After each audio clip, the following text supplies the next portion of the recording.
नमस्कार, आदाब। Crime petrol dial 100 में आप सबका स्वागत है। अपराध चाहे जितनी भी चालाकी से किया जाए, लेकिन ना अपराध छिपता है और ना ही अपराधी।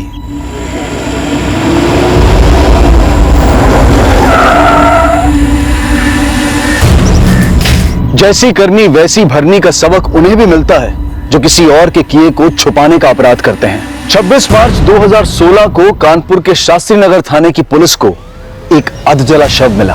हत्या 25 मार्च 2016 को हुई थी। हत्यारा अभी तक मुखौटे में था और जिसकी हत्या हुई थी उस लड़की का नाम मीनल तिवारी था। शव मिलने के 5 दिन बाद शव की पहचान मीनल तिवारी के नाम से कर ली गई थी। लेकिन इस घटना के 2 महीने बाद भी अपराधी की कोई लीड नहीं मिली थी और यह केस बैकलॉग में चला गया। लेकिन जून 2016 से कानपुर के हर्षनगर इलाके में कुछ नई वारदातों का सिलसिला शुरू होने वाला था, जिसका कनेक्शन मीनल तिवारी की हत्या से भी जुड़ा था।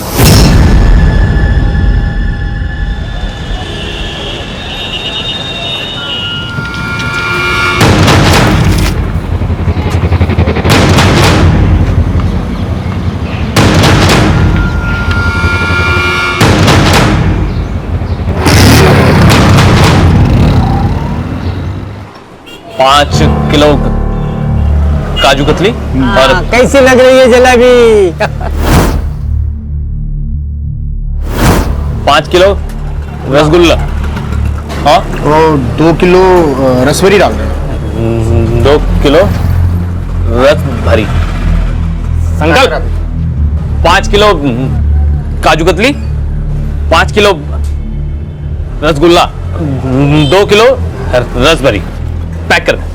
कार्ड स्वाइप करते हो ना? जी। अरे यार चले।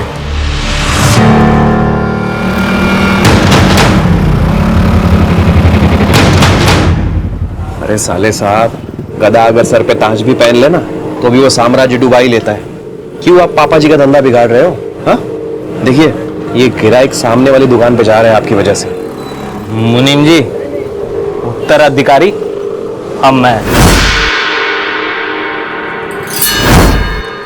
राजकुमारी को अपना बना लेने से ना राजा नहीं बन जाओगे जीजा जी।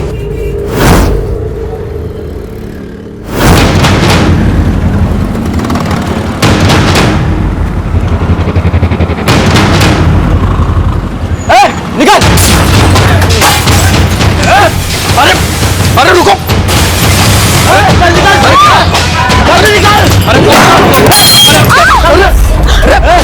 आज के बाद अगर इस दुकान में कोई भी कुछ खाया पिए ना तो सबके टांगे तोड़ दूंगा, समझा?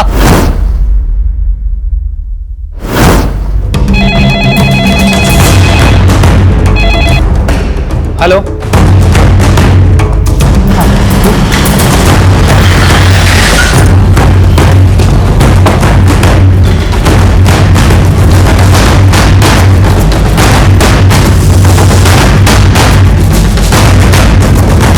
नहीं सर, हम कंप्लेन करना नहीं चाहते और ना केस करना चाहते हैं। आप घबराइए मत, वो लोग जो कोई भी थे हम उनके खिलाफ एक्शन लेंगे। नहीं, हम बात यही खत्म करना चाहते हैं और इस मामले में जिनका नुकसान हुआ है उनकी हम भरपाई कर देंगे ना। सर ये मामला यही रफा दफा कर दीजिए। सर वो कंप्लेन करें ना करें, लेकिन हमें करनी है। सर उन गुंडों को पकड़िए। देखिए बेवजह मेरी बीवी के सर फोड़ दिया। कौन थे वो लोग? आप पहचानते हैं उन्हें? नहीं सर, हम यहाँ किसी को नहीं जानते। हम तो यहाँ मिठाई लेने आए थे और 2 गुंडे आए वहाँ पे और धमकी देने लगे। कहने लगे कि इसके बाद इस दुकान पे कोई भी आया तो हम उसे मार देंगे, टांगे तोड़ देंगे। आप फिलहाल इन्हें हॉस्पिटल लेके जाइए, हम देखते हैं।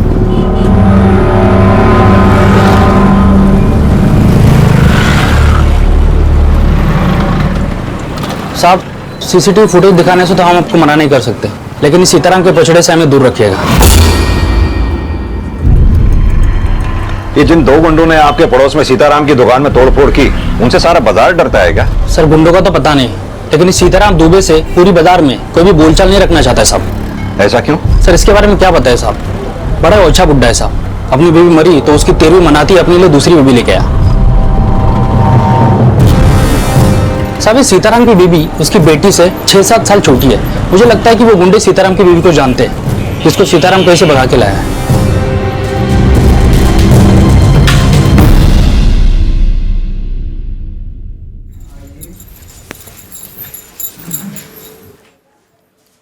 लाइए हम कर देते हैं।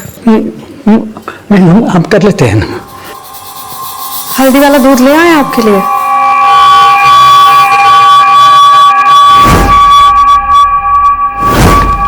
सर, वो हमलावर जिस बाइक पर आए थे उस बाइक का नंबर मैंने आरटीओ भेज दिया है। सर, उन हमलावरों को मार्केट में पहले कभी किसी ने नहीं देखा।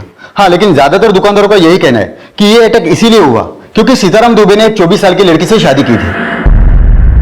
सर, कहीं ऐसा तो नहीं कि सीताराम ने उस लड़की से जबरन शादी की हो और केस इसलिए नहीं किया क्योंकि उसका भेद खुल सकता था। और सर, यह भी तो हो सकता है कि हमला करने वाले उस लड़की के जानने वाले हो। ये तो होना ही था। पापा जी ने कांड जो ऐसा किया है वो तो शुक्र मनाओ कि किसी को गोली नहीं लगी। जो आज होना अपने पापा की बदौलत ही हो। आहा, तुम तो उनकी तरफदारी करोगे ही। उन्होंने अपनी बेटी जो तुम्हारे नाम कर दी है, लेकिन उन्हें पता नहीं है कि तुम क्या चीज हो। उनका हिसाब किताब करते करते ना हमारी जिंदगी खराब कर दी है तुमने। तुम्हारे भाई का टेटवा निकालकर तुम्हारे गले में फिट कर दूंगा।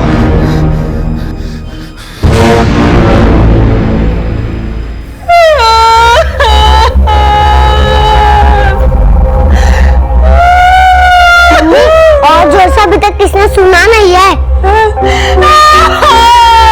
तो ये हम पे हाथ भी उठाने लगे।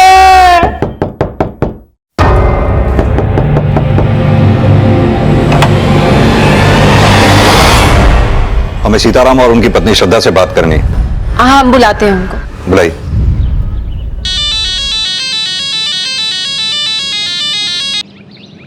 हाँ आदर्श। सर, हमने उन दोनों आदमियों को पकड़ लिया जिन्होंने सीताराम की दुकान पर हमला किया था। उनका बोलना है कि सीताराम की दुकान पर तोड़फोड़ करने का उनको पैसा मिला था। किसने दिया था पैसा उन्हें?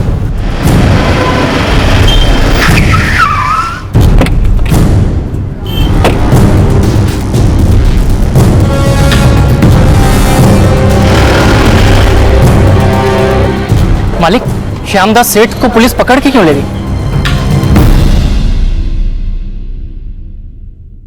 देखो, आप हमारी इतनी अवभगत मत करना, हमें ये अच्छा नहीं लगता है। देखिए, हम आपके ऋणी हैं। आपकी सेवा करना हमारा फर्ज है। पापा जी, पुलिस आई है। हमें पता चला है आपकी दुकान पर जो हमला हुआ, आपके पड़ोस की दुकान वाले श्यामदास ने वो हमला करवाया था। अरे वो कमीना शुरू से ही हमसे जलता है, उसकी दुकान चलती नहीं है ना। लेकिन हमने तो ये भी सुना है कि हमको पता है कि अब आप क्या पड़ताल करने वाले हैं। अब इस उम्र में हमने शादी की है तो कोई गुनाह की है? हमने ऐसा कब कहा?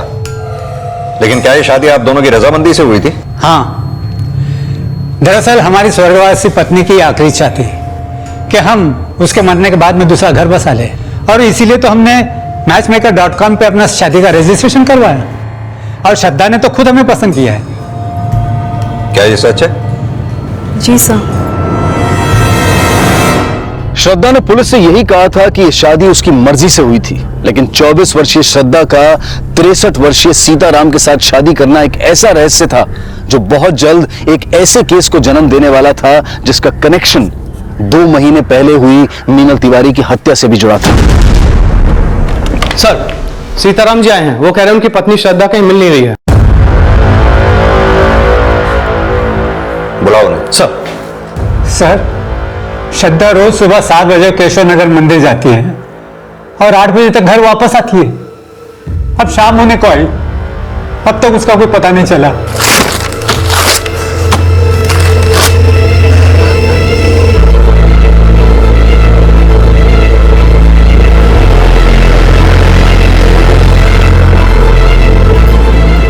तुम लोग आसपास पूछताछ करो। ये लड़की यहाँ पर आए थे?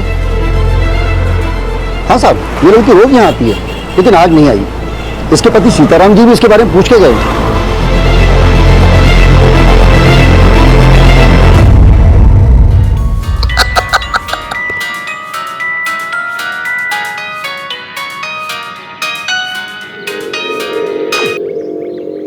या तुम्हारी मां गायब हो गई है और तुम यहां मजे कर रहे हो?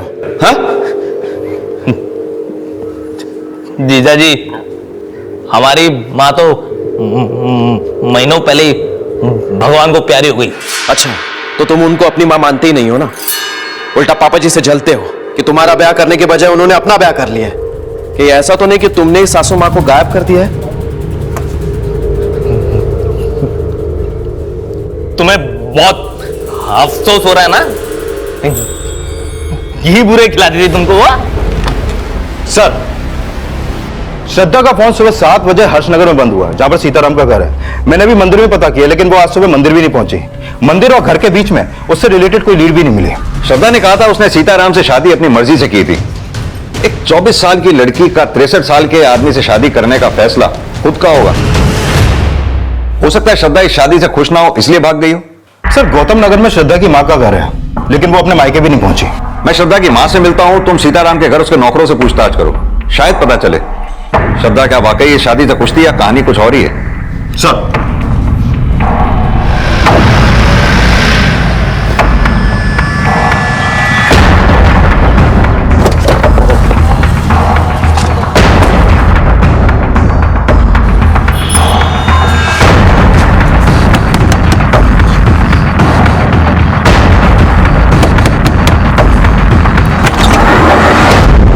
जी साहब। आप श्रद्धा की मां हैं? जी हाँ साहब। श्रद्धा का कुछ पता चला क्या?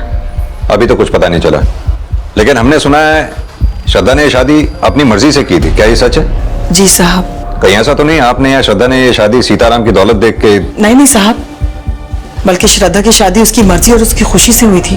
क्या कोई आपका ऐसा रिश्तेदार है जहां श्रद्धा जा सकती हो? ऐसा तो कोई रिश्तेदार नहीं है साहब।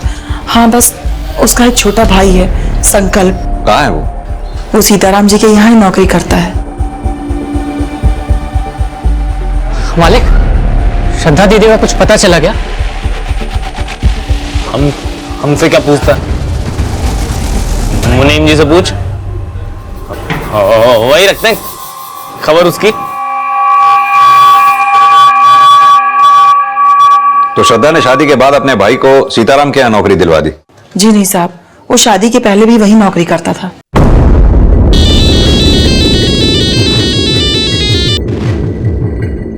हाँ आदर्श। सर, मेरी सीताराम के घर के नौकरों से बात हुई, उनसे एक इंफॉर्मेशन मिली है।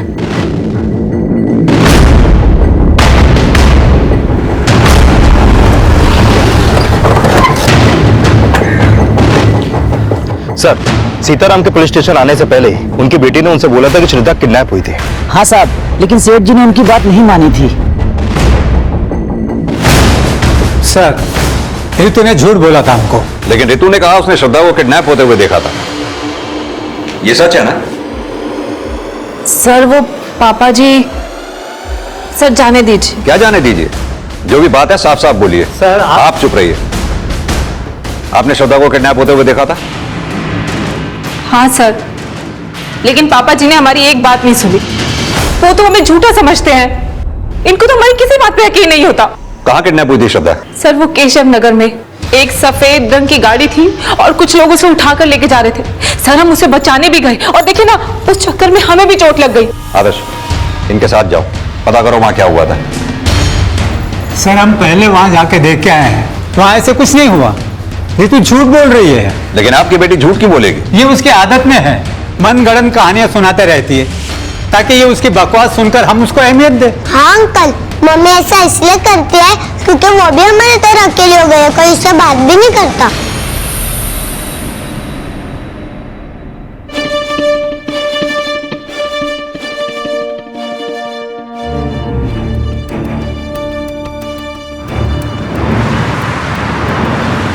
सर, एक मिनट।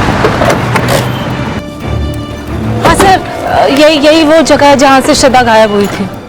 मेहता, आसपास पूछताछ करो। सर, जब किडनैपिंग हुई क्या टाइम हो रहा होगा? सर, वही करीब 7, सवा 7 बजे। श्रद्धा मंदिर जा रही थी और हम सुबह सुबह की वॉक करके घर लौट रहे थे। सर, हम घर जाएं? हमारा छोटा बच्चा है ना, उसे भूख लगी होगी। ठीक है, आप जाइए। रितु के बयान के आधार पर पुलिस ने उस एरिया में पूछताछ की, लेकिन वहां न श्रद्धा की किडनैपिंग का कोई विटनेस मिला और ना ही उस एरिया की सीसीटीवी फुटेज से कोई क्लू। सर, सीताराम की बेटी ने जो जगह हमें दिखाई वहां पर पूछताछ भी की और वहां की सीसीटीवी फुटेज भी चेक की है, लेकिन ऐसा कुछ सामने नहीं आया जिससे पता चले कि वहां पर कोई किडनैपिंग भी हुई थी।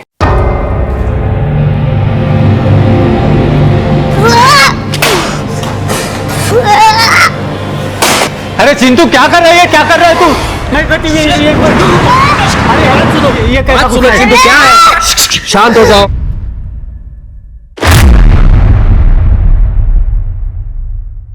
अपनी बेटी रितु को बुलाइए।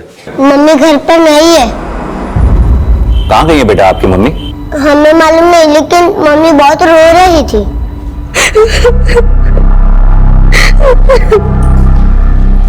मम्मी, या तो कोई नहीं है, आप किसको दिखाने के लिए रो रही हो?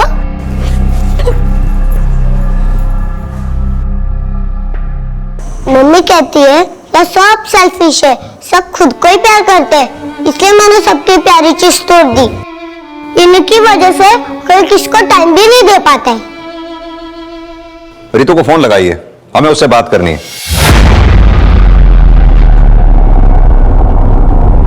आप जिस नंबर को डायल कर रहे हैं वो इस समय स्विच ऑफ है।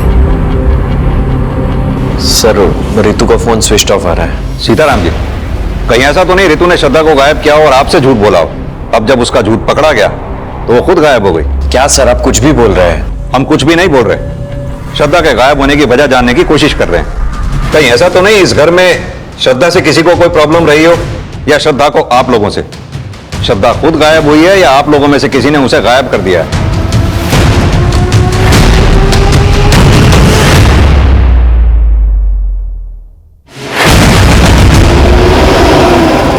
श्रद्धा की फिलहाल कोई लीड नहीं थी, लेकिन जल्द ही रितु का गायब होना भी रहस्य बन गया और एक चौंकाने वाला खुलासा हुआ।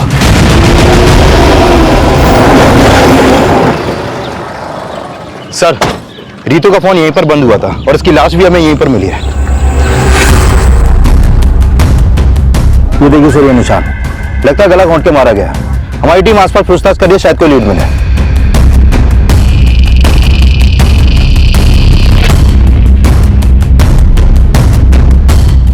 फॉरेंसिक टीम कब तक आ रही? बस आने वाली है सर। सर, इन्होंने रितु के साथ यहाँ किसी औरत को देखा था। पहले तो इस औरत को हमने यहाँ अकेला देखा था।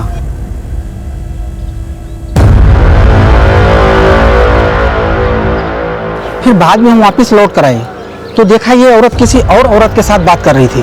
कौन थी वो औरत? सर उसका चेहरा तो हमने नहीं देखा क्योंकि हम बहुत दूर से देखे थे, और वो साड़ी पहन रखी थी। सर, श्रद्धा भी साड़ी पहनती है। कहीं ऐसा तो नहीं कि इस आदमी ने जिसे देखा हो वो श्रद्धा ही हो? लेकिन श्रद्धा तो कल से गायब है, रितु से मिलने क्यों जाएगी? सर, हो सकता है श्रद्धा गायब ना हो और रितु के झूठ का कोई राज हो। तिवारी, कहीं ऐसा तो नहीं इस राज का कनेक्शन रितु के मर्डर से हो?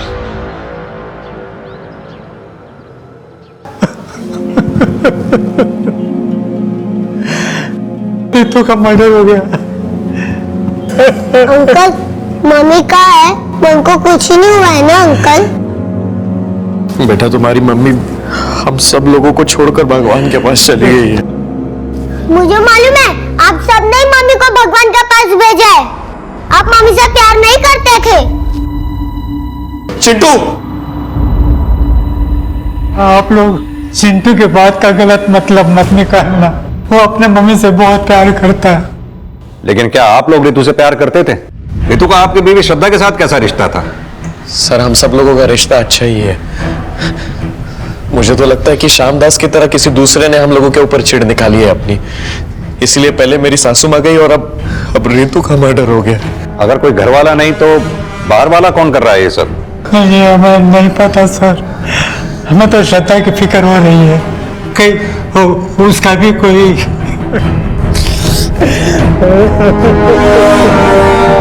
सर, ये बाहर वाले नहीं, किसी घर वाले का ही काम लगता है। मैंने सीताराम के घर के आस पड़ोस में भी पूछताछ की। प्रॉब्लम उस फैमिली में है, वहां किसी की किसी से नहीं बनती। लेकिन घर वाला ऐसा कौन होगा जिसका श्रद्धा को गायब करके रितु के मर्डर से कोई फायदा हो? सर, श्रद्धा क्यों गायब हुई इसका अभी तक हमारे पास कोई लीड नहीं है, लेकिन रितु के मर्डर में श्रद्धा के कनेक्शन की एक थ्योरी बनती है। कैसी थ्योरी? सर, पता चला है कि श्रद्धा के भाई संकल्प को रितु के पति विशाल ने सीताराम की दुकान पर काम पे लगवाया था, और काम पे लगने के 6 महीने बाद ही श्रद्धा की शादी सीताराम से हो गई थी। यानी कि तुम ये कहना चाहते हो कि श्रद्धा की शादी सीताराम से होना विशाल की कोई साजिश है? नॉट श्योर, लेकिन हो सकता है सर। और यह भी हो सकता है कि इस राज का पता सीताराम की बेटी रितु को भी चल गया हो। तो तुम्हारे कहने का मतलब है कि रितु के साथ जो औरत देखी गई थी वो श्रद्धा थी, और श्रद्धा ने रितु का मर्डर विशाल के इशारे पे किया होगा। श्रद्धा को रितु के मर्डर का सस्पेक्ट मानकर भी ढूंढा जा रहा था।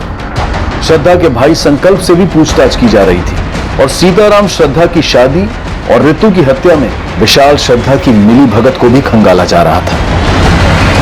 और रितु की पोस्टमार्टम रिपोर्ट इसके संकेत भी दे रही थी। सर, ये रितु की पोस्टमार्टम रिपोर्ट, इस रिपोर्ट के मुताबिक उसकी हत्या उसका गला घोंटने से की गई और सर उसकी बॉडी पर ऐसे चोट के निशान भी मिले हैं जो उसकी हत्या से पहले के हैं। सर हो सकता है रितु घरेलू हिंसा का शिकार हुई हो। मुझे मालूम है, आप सबने मम्मी को भगवान के पास भेजा है। आप मम्मी से प्यार नहीं करते थे। रितु के बेटे ने जिस तरह से रिएक्ट किया था, उसे देखकर तो ये लगता है कि रितु के अपने हस्बैंड के साथ रिलेशन ठीक नहीं थे। आई एम श्योर सर, ऐसा ही है। मैंने सीताराम के घर के नौकरों से पूछताछ की तो पता चला कि रितु श्रद्धा से चिढ़ती थी और इसका कारण विशाल और श्रद्धा का अफेयर हो सकता है सर। तो हो सकता है रितु के साथ जिस औरत को देखा गया था वो श्रद्धा ही हो। एक काम करते हैं, रितु के हस्बैंड विशाल और उसके बेटे चिंटू से रितु के बारे में बात करते हैं, शायद कुछ पता चले। सर,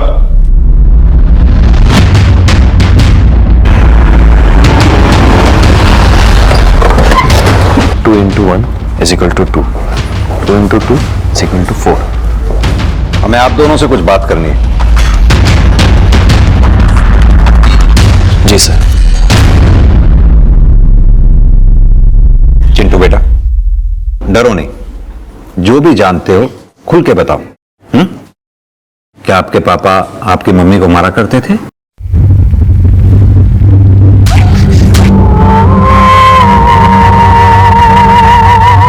सर मैं मानता हूं कि मैंने उसको 2-3 बार मारा है, लेकिन कभी इतना भी नहीं मारा सर कि उसको इतना गहरा घाव हो जाए, बल्कि वो खुद अपने आप को पीटती थी सर। रितु खुद अपने आप को क्यों पीटेगी? वो इसलिए ऐसा करती थी कि वो चाहती थी कि सब लोग उसको तवज्जो दें। लेकिन तुम्हारा बेटा तो बोल रहा है कि तुम रितु को मारा करते थे। सर वो तो खुद अपनी माँ की देखम देख में अपने आप को चोट लगा लेता था। उसने कुछ दिनों पहले अपने हाथ को चोट लगा दी थी। सर वो भी यही चाहता था कि सब लोग उसके आओ भगत में लगे रहे। चाहिए तो पूछ लीजिए सर आप उससे। चिंटू बेटा, आपको डरने की कोई जरूरत नहीं। जो कुछ भी आप जानते हो सच सच बताओ, हम आपसे कुछ नहीं कहेंगे। हाँ अंकल, हमने अपने हाथ पे चोट लगाई थी। रितु, इसे केसर का दूध पिला देना। पापा जी, डॉक्टर ने पहले बोला उसे खाना खिलाने के लिए और उसी के बाद तुरंत दवाई। इसे खाना खिला देना। नहीं, हम अपनी मम्मी के हाथ से ही खाना खाएंगे। हेलो जी।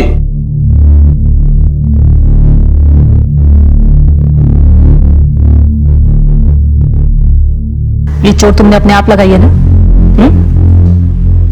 देखते ही पहचान गए थे। आखिरकार खून तो अपनी माँ का ही हो, हाँ? और हाँ, अगली बार अपनी आप भगत करानी हो ना तो अपनी मामा का सर फोड़ के आना, तो गोदी में बैठा के खिलाएंगे, समझे? चलो अब मुंह खोलो, लो ठूसा भी मम्मी के हाथ से ही खाएंगे। लेकिन क्यों बेटा? क्योंकि घर में हमसे कोई बात नहीं करता था। जब चोट लगी तब सब प्यार करने लगे, बाद में वापस वैसा ही हो गया। लेकिन आपसे ऐसा करने के लिए किसने बोला? किसी ने भी नहीं। जब हमने देखा कि मम्मी खुद को बेल्ट से मारी थी और नाना जी और पापा को कहा कि पापा जी, ये अमित ने हमें बेल्ट से मारा। उसने कहा कि हम चिंटू और विशाल जी को लेके यहाँ से चले जाए, और अगर हम इस घर से नहीं गए ना तो हमें जान से मार देगा।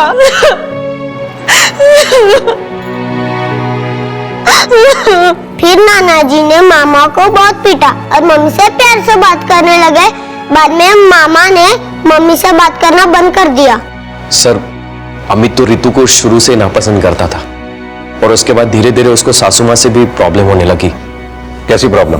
पापा जी ने उसकी शादी करने के बजाय वो खुद अपने लिए बहू लेके आए थे, इसलिए वो पापा जी से चिढ़ा करता था और उसके बाद सासू माँ से भी। विशाल और चिंटू के बयान के बाद पुलिस अमित से जुड़ी जानकारी जुटाने लगी और इस केस में अमित की भूमिका के कुछ नए समीकरण जोड़े जाने लगे। पता चला है कि अमित की अपनी बहन रितु से बिल्कुल नहीं बनती है और काफी समय से उन दोनों के बीच में बोलचाल भी नहीं है। और सर ये भी पता चला है कि पिछले 2 साल से सीताराम अपने बेटे अमित की शादी करवाने की कोशिश कर रहे हैं, लेकिन अमित के हकलाने की प्रॉब्लम की वजह से हर लड़की उसे रिजेक्ट कर देती है। वो हमें रिजेक्ट नहीं करती थी, हम उन्हें रिजेक्ट करते थे। क्यों? तुम शादी नहीं करना चाहते थे क्या? अच्छी लड़की मिलेगी तो जरूर करेंगे सर, लेकिन अभी तक मिली नहीं। लेकिन तुम्हारे पापा जी को तो मिल गई थी। क्या खाक मिल गई थी? एक नंबर की लालची थी। उसने पापा जी से नहीं, उनकी दौलत से शादी की। लेकिन तुम्हारे पापा जी को तो लगता था कि वो सठा गए सर। हमें तो लगता सर कि वो श्रद्धा पापा जी को चूना लगाकर भाग गई, और पापा जी किसी को बता नहीं रहे हैं क्योंकि उनकी इज्जत पर बात है ना। अगर ऐसा था तो तुम्हें कैसे पता चला? हम पापा का चेहरा पढ़कर समझ गए। चेहरा तो तुमने अपनी बहन का भी पढ़ लिया होगा। सुना है बड़ी प्रॉब्लम थी तुम्हें रितु से। उससे तो सभी को प्रॉब्लम थी सर, और सबसे ज्यादा जीजा जी को। दीदी को धोखा दे रहे थे। कैसा धोखा? हमने बताया ना सर, श्रद्धा बहुत चालाक लड़की थी सर। एक तरफ हमारे जीजा जी से चक्कर चला रही थी, और दूसरी तरफ मौका देखते ही पापा जी को लूट कर भाग गई। साहब, श्रद्धा अपने सारे गहने जेवर यहीं छोड़ के चली गई, और आप ये कहते कि उसने हमको चूना लगाया? हम नहीं कह रहे, आपके बेटे ने कहा है। वो श्रद्धा पापा जी को चूना लगाकर भाग गई। ऐसा कुछ नहीं हुआ साहब। आपके बेटे अमित और दामाद विशाल, इनके बारे में आपकी क्या राय है? क्या इन्होंने यह कांड किया होगा? साहब, ना तो ये कांड हमने किया है, ना हमारे दामाद या बेटे ने।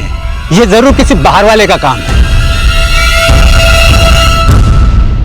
फिलहाल इस केस में पुलिस को किसी भी बाहर वाले का हाथ होने का कोई क्लू नहीं मिला था। शक के घेरे में अब तक सिर्फ घर वाले थे। सीताराम, अमित, विशाल सब रडार पर थे, और इसी दौरान पुलिस को एक ऐसी इंफॉर्मेशन मिली जिसने इस केस का रुख ही बदल दिया। सर, जिस दिन श्रद्धा गायब हुई उसी शाम मीरपुर पुलिस को एक लाश मिली थी। उस लाश की पोस्टमार्टम रिपोर्ट के मुताबिक उसकी हत्या उसके सर पे किसी भारी चीज से वार करने से की गई, और फिर उसका चेहरा जला दिया गया। और सर, पोस्टमार्टम रिपोर्ट के मुताबिक उसकी उम्र 24 साल के आसपास की होगी। और सर, उसके पास से सीताराम की मिठाई की दुकान का विजिटिंग कार्ड भी मिला था। ये श्रद्धा के घर वालों को शिनाख्त के लिए बुलाओ। बोलिए। क्या बोलिए सर, इसका तो चेहरा भी जला हुआ है। कैसे पहचानेंगे कि ये श्रद्धा है? इस बॉडी के चेस्ट में राइट साइड में एक तिल है। ये क्या श्रद्धा की बॉडी पे ऐसा कोई तिल था? इसके बारे में तो हमें कुछ नहीं मालूम। सर, कोई प्रेग्नेंट लड़की मरे तो उसकी जांच से ये पता चल सकता है कि वो प्रेग्नेंट थी। श्रद्धा प्रेग्नेंट थी? जी सर, दरअसल पापा जी सासू माँ ने मुझे नहीं, मेरा मतलब है कि रितु को इसके बारे में बताया था। ऐसा रितु ने मुझे बताया था। जी, ये लड़की तो प्रेग्नेंट नहीं थी। सीताराम जी, हाँ, क्या श्रद्धा प्रेग्नेंट थी? इसके बारे में हमें कुछ पता नहीं है। हाँ, आप शायद हमारी बेटी को बता रहे हो।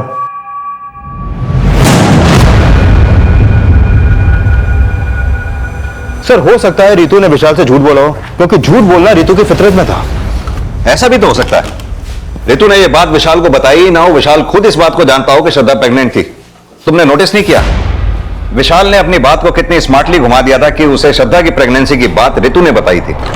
सर, मैंने श्रद्धा की मां से भी बॉडी की शिनाख्त करवाई, लेकिन उसने भी मानने से मना किया कि वो बॉडी श्रद्धा की है। और सर, उसने ये भी कहा कि श्रद्धा की चेस्ट पे कोई तिल नहीं था। क्या श्रद्धा की मां यह बात जानती थी कि श्रद्धा प्रेग्नेंट थी? नहीं सर, यानी श्रद्धा की मां को ही नहीं, बल्कि श्रद्धा के पति सीताराम को भी श्रद्धा की प्रेगनेंसी के बारे में पता नहीं था। मुझे लगता है अगर श्रद्धा प्रेग्नेंट रही होगी तो जरूर वो सीताराम की वजह से तो नहीं रही होगी। तो सर, क्या अमित का शक सही था? वाकई में विशाल और श्रद्धा के बीच में कोई अफेयर रहा होगा? हमें चाकू दिखा के नाटक कर रहा था ना। अब तो हम तो पक्का जान चुके हैं कि श्रद्धा रानी पापा जी की नहीं, आपकी रानी थी। वो देखो अमित, हमारा मुंह मत खुलवाओ, नहीं तो क्या बकवास बंद करो। क्या हाँ क्या कर लेंगे? अगर श्रद्धा और विशाल का अफेयर था तो श्रद्धा कहाँ है, विशाल को जरूर पता होगा। विशाल पे नजर रखो, श्रद्धा के भी पास प्रेजेंट को अच्छी तरह से खंगालो। श्रद्धा गायब नहीं हुई है, शायद कहीं छुपी हुई है। सर माना श्रद्धा कहीं छिपी हुई है, लेकिन मीरपुर पुलिस को जो डेड बॉडी मिली है, अगर वो श्रद्धा की नहीं है तो उसके पास से सीताराम स्वीट्स के विजिटिंग कार्ड मिलने का क्या राज है? इस केस में ऐसे कई और राज भी थे जो परत दर परत खुलने वाले थे, लेकिन जल्द ही मीरपुर पुलिस ने उस बॉडी की पहचान पता कर ली जिससे पहले श्रद्धा की लाश समझा जा रहा था। बॉडी का डीएनए होना अभी बाकी था, लेकिन लड़की की पहचान सोनम शर्मा के नाम से उसकी मां मीनाक्षी शर्मा द्वारा की गई। जब हर्षनगर पुलिस सोनम की मां मीनाक्षी से मिली तो सामने आया कि सोनम का सीताराम स्वीट्स में भी अक्सर आना जाना था। मीरपुर पुलिस को इस लड़की की लाश मिली थी। उनका कहना है इस लड़की का अक्सर आपकी दुकान पर आना जाना था। सर यहाँ तो रोज कई ग्राहक आते जाते रहते हैं, अब पता नहीं ये आती थी या नहीं।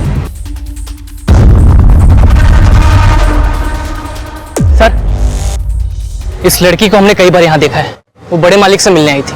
तुम श्रद्धा के भाई संकल्प हो ना? जी जी। बड़े मालिक कौन? सीताराम? जी सर। उनसे क्यों मिलने आती थी? अब ये तो हमको नहीं पता सर। अच्छा, हमें पता चला है सीताराम के दामाद विशाल ने तुम्हें यहाँ नौकरी पे रखवाया था। क्या विशाल श्रद्धा को पहले से जानता था? नहीं सर, वो हमको जानते थे और हमको ये बात समझ में नहीं आई कि श्रद्धा दीदी ने बड़े मालिक से शादी क्यों की।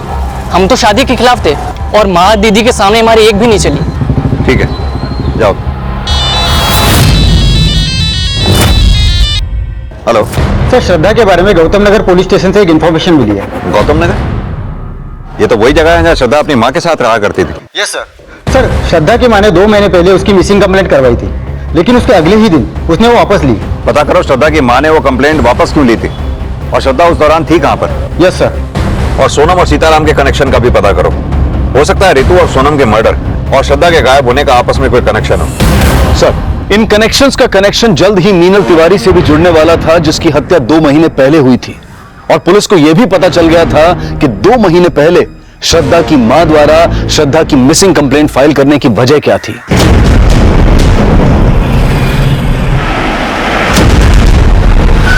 साहब, दरअसल उस दिन श्रद्धा हमको बिना बताए अपनी किसी सहेली के घर चली गई थी और हमें लगा कि वो कहीं खो गई है, इसलिए हमने पुलिस कंप्लेंट की। लेकिन जैसे ही श्रद्धा घर वापस आई, हमने वो कंप्लेंट वापस ले ली थी। झूठ बोल रही हैं आप। श्रद्धा उस दिन अपने किसी फ्रेंड के यहाँ नहीं गई थी, बल्कि बिष्णुपुरा में एक मैटरनिटी क्लिनिक में अपना इलाज करवा रही थी। ये उस क्लिनिक के पेपर हैं। श्रद्धा वहां इलाज इसलिए करवा रही थी क्योंकि उसका रेप हुआ था। रेप? नहीं सर, हमें नहीं पता कि श्रद्धा का रेप हुआ था। कहीं ऐसा तो नहीं कि आपने श्रद्धा का रेप किया और उसकी मां को पैसे देकर उसका मुंह भी बंद कर दिया और श्रद्धा से शादी भी कर ली? नहीं साहब, हम इतने भी गए गुजरे नहीं है, बल्कि हमें ये सुन के धक्का लग रहा है कि हमारी बेटी के साथ इतना बुरा हुआ और उसने हमें कुछ भी नहीं बताया। माना कि आपसे श्रद्धा ने यह बात छुपाई, आपको क्या लगता है यह काम सीताराम का होगा? सर, श्रद्धा का हम रेप करते तो वो हमसे क्यों शादी करती? हमें तो लगता है कि हमसे ये बात छिपाई गई है कि श्रद्धा का रेप हुआ था। तो हो सकता है सीताराम जी कि अब ये बात आपको पता चल गई और आपने श्रद्धा को गायब कर दिया या फिर करवा दिया। नहीं नहीं, हमने ऐसा कुछ नहीं किया है। श्रद्धा की मेडिकल रिपोर्ट के मुताबिक श्रद्धा के साथ रेप हुआ था। यह श्रद्धा और सीताराम कुछ भी बोले, लेकिन श्रद्धा और सीताराम की शादी की वजह इस रेप से ही जुड़ी है। मतलब सीताराम ने हमसे झूठ बोला था कि उन्होंने मैचमेकर.com पे अपनी शादी के लिए रजिस्ट्रेशन किया और उसी साइट के थ्रू श्रद्धा ने उन्हें पसंद किया था। ये श्रद्धा और सीताराम के मैचमेकर.com के अकाउंट्स को चेक करवाओ। सच क्या है खुद ब खुद सामने आ जाएगा।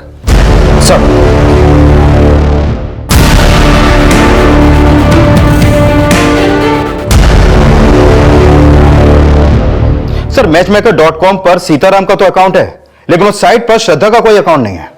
इसका मतलब सीताराम ने हमसे झूठ बोला था। सर, सीताराम ने हमसे सोनम शर्मा के बारे में भी झूठ बोला था। वो अपने अकाउंट से सोनम शर्मा से चैट करता था, और वो सिर्फ सोनम शर्मा से ही नहीं और कई लड़कियों के भी टच में था। वो सीताराम जिन जिन लड़कियों से चैटिंग करता था उनके बारे में पता करो। तुम सीताराम को बुलाओ। सर हमें श्रद्धा के एक ईमेल आईडी का पता चला है जो अभी भी एक्टिव है। पिछले दिनों श्रद्धा उसी आईडी के थ्रू यूट्यूब चैनल पे गर्भ संस्कार के वीडियो देख रही थी। सर, उनके वीडियो तो प्रेगनेंसी से संबंधित होते हैं, यानी श्रद्धा प्रेग्नेंट है, उसका ईमेल आईडी भी एक्टिव है, मतलब वो गायब नहीं है। सर, लास्ट टाइम उसने जिस आईपी एड्रेस के थ्रू लॉगिन किया था वो आगरा के एक साइबर कैफे गए। आगरा पुलिस से कांटेक्ट करो, पता करो श्रद्धा खुद साइबर कैफे गई थी या फिर कहानी कुछ और ही है। सर, सीताराम के नंबर पर कॉल किया तो उसके दामाद विशाल ने फोन उठाया। सीताराम ने सुसाइड कर लिया। क्या?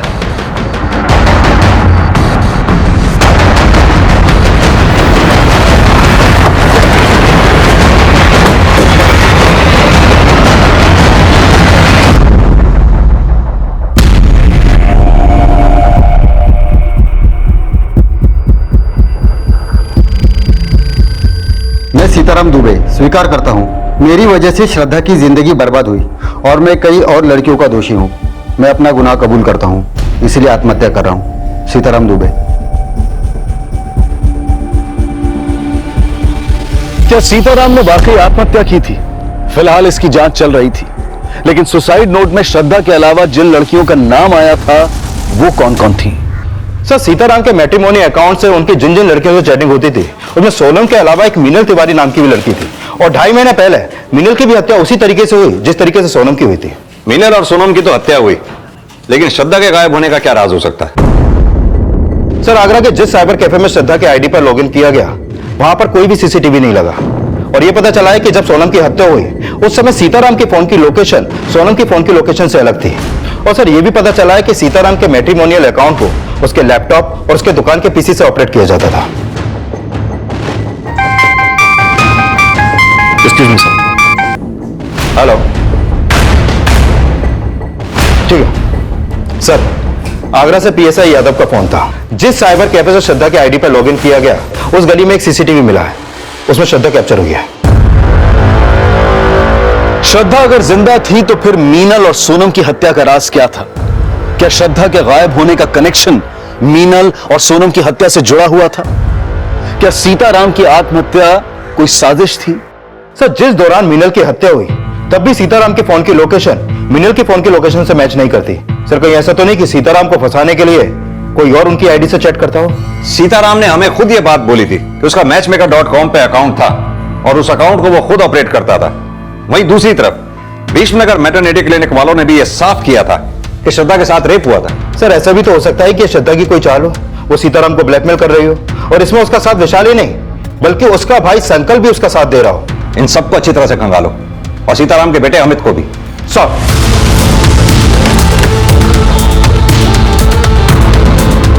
पुलिस हर सस्पेक्ट को खंगाल रही थी और जल्द ही श्रद्धा को आगरा के एक आश्रम से अरेस्ट कर लिया गया। सर, हम अपनी मर्जी से गए थे, भागे नहीं थे। सर, हमारी वजह से सीताराम जी को बहुत बदनामी सहनी पड़ रही थी। 2 महीने पहले तुम्हारे साथ दुष्कर्म हुआ, हाँ या ना? हाँ सर, लेकिन कौन था वो दोषी? सर, हमें नहीं पता। सर, हमें तो किसी ने बेहोश किया और फिर हमारे साथ। किसी ने तुम्हें बेहोश किया या तुमने सीताराम को बेहोश करके उन्हें ब्लैकमेल किया, उनसे शादी कर ली, और जब ये राज रितु को पता चला तो रितु को भी मार डाला? क्या रितु दीदी का मर्डर हो गया? रितु ही नहीं, सीताराम जी की भी मौत हो गई है। सीताराम जी? नाटक करने की कोई जरूरत नहीं है अब। नहीं सर, हम नाटक नहीं कर रहे हैं। सर, हमें नहीं पता हमारे जाने के बाद यहाँ क्या क्या हो गया। श्रद्धा अपने बयान पर कायम रही कि ना तो वो ये जानती है कि उसका रेप किसने किया था, और ना ही रितु के मर्डर और सीताराम की मौत के बारे में उसे कुछ पता था। लेकिन यह साफ था कि वो प्रेग्नेंट थी, और उसकी इस हालत को देखते हुए फिलहाल पुलिस ने उसे रिहा कर दिया। लेकिन पुलिस को जल्द ही इस केस में एक स्ट्रॉन्ग लीड मिली। सर, सीताराम की आईडी से जिन लड़कियों से चैटिंग की जाती थी उनमें से एक लड़की से मेरी बात हुई। ये उसकी फोटो, इसका नाम आकांक्षा है। इससे सीताराम मिला था? हाँ सर, वो इससे अमित के किए की माफी मांग रहा था, क्योंकि सीताराम का अकाउंट अमित ऑपरेट करता था, और जहां पर मीनल और सोनम का मर्डर हुआ वहां भी अमित का फोन एक्टिव था।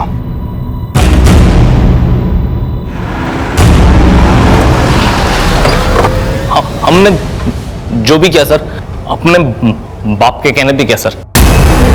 उन्हें लड़कियों का शौक था सर, लेकिन हमने किसी को मारा नहीं सर,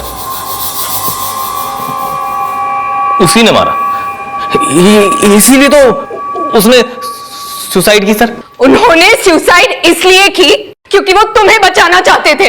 तुम्हारा किया अपने सर पर लेकर मर गए और तुम अभी भी उन्हें कोस रहे हो। झूठ बोल रहे सर, झूठ बोल रहे। नहीं सर, हमारे सच का सबूत हमारे पेट में पल रहा है। किसी ने हमारे साथ रेप किया था। अमित की पहले से ही हम पर गंदी नजर थी, और फिर एक दिन हमारे साथ हमने वो बातें सीताराम जी को जाकर बताई, और हमने कहा कि हम अमित को जेल पहुंचाएंगे। लेकिन फिर वो हमारे सामने गिड़गिड़ाने लगे। सीताराम जी ने हमसे कहा कि वो हमसे शादी कर लेंगे, और जब हमने अपनी माँ को ये बात बताई तो उन्होंने भी इस रिश्ते के लिए हाँ कह दी। झूठ बोल रहे लेके चलो इसे। सर जी झूठ बोल रहे सर। चल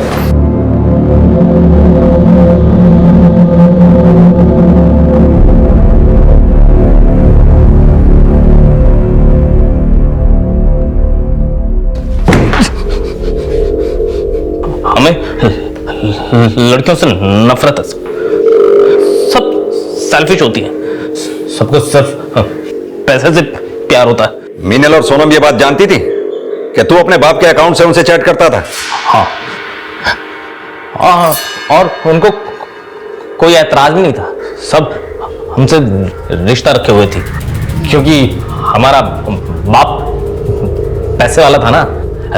लेकिन हमने किसी को चेप नहीं होने दिया, लेकिन जब मीनल चेप हुई तो उसको मार दिया।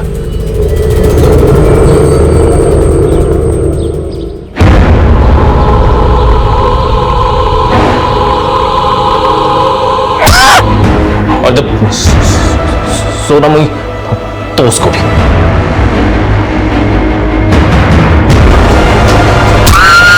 हमारा बस चलता तो हम श्रद्धा को भी मार देते। लेकिन अपनी बहन रितु को क्यों मारा? हमने रितु को नहीं मारा। अमित ने रितु का मर्डर नहीं किया था, और सीताराम की पोस्टमार्टम रिपोर्ट और सुसाइड नोट पर मिली हैंडराइटिंग के सीताराम की हैंडराइटिंग से मैच होने की वजह से यह माना जा रहा था कि सीताराम ने आत्महत्या ही की होगी। लेकिन रितु की हत्या किसने की थी? सर, श्रद्धा की मां लक्ष्मी की एक इंफॉर्मेशन मिली है। जिस दिन रितु का मर्डर हुआ उसकी फोन की लोकेशन उसी एरिया की थी जहां पर हमें रितु की लाश मिली। तो हो सकता है रितु के साथ जो औरत देखी गई थी वो श्रद्धा की मां ही हो। साहब, हमसे भूल हो गई साहब। जब रितु गायब हुई तो हमें पता चला कि आप लोगों को रितु पे शक है, क्योंकि उसने आप लोगों से झूठ बोला था कि श्रद्धा किडनैप हो गई थी, और तब हमने रितु का पीछा किया।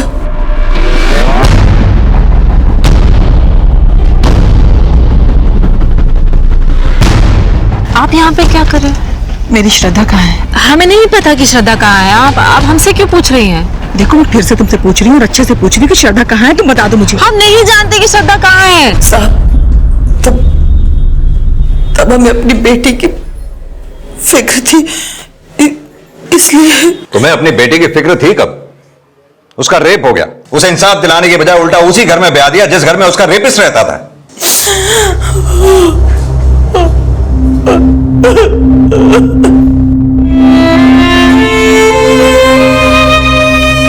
श्रद्धा की मां गैर इरादतन हत्या की अपराधी थी, लेकिन अमित ने जो अपराध किए थे वो एक ऐसी घिनौनी साजिश से जुड़े थे जिनका बचाव करना भी अपने आप में बहुत बड़ा अपराध है।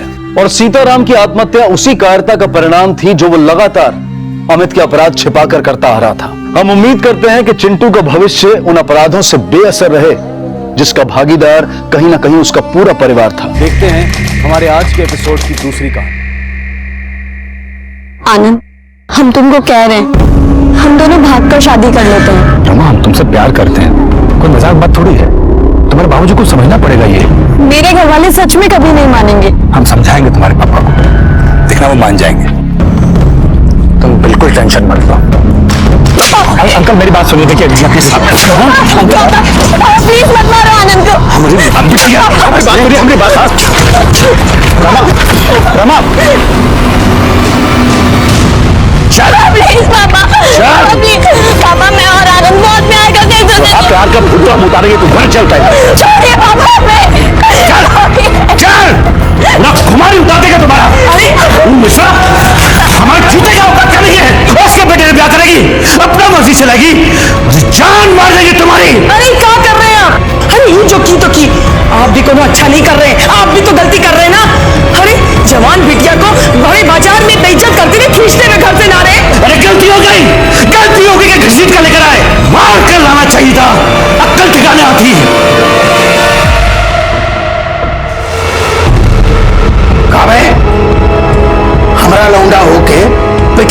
शर्म नहीं आया तुमको? हैं? इसको दावा बोल रही हो तुम? जंग जीत के नहीं आया तुम्हारा लाल, पिट के आया लौंडिया चकल्लस में, वो भी उसके बाप से। साला खुद का इज्जत तो है नहीं, हमारी इज्जत पे मुंह दिए हो। अबे मेमना बने कहा बैठो, तुमसे बतिया रहे हैं। कहानी ये खींच के दूध जा पड़ू सीधा को। बाबूजी हम उनको कैसे मारते? हम रमा से इतना प्यार करते हैं तो उनके पापा पे कैसे हाथ उठाते हैं? कैसे प्यार का भूत हम उठा करेंगे?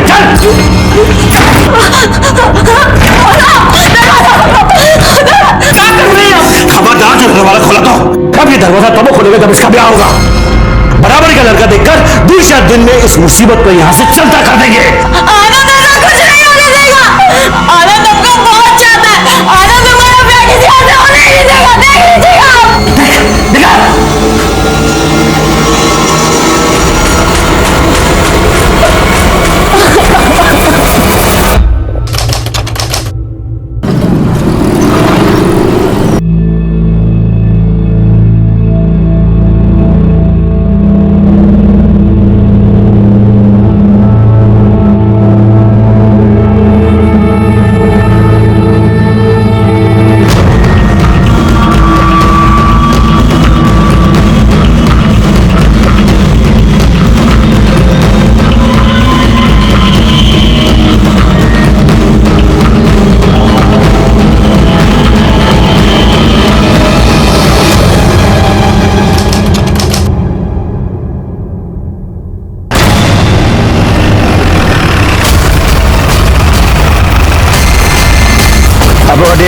पीछे ही आप लोग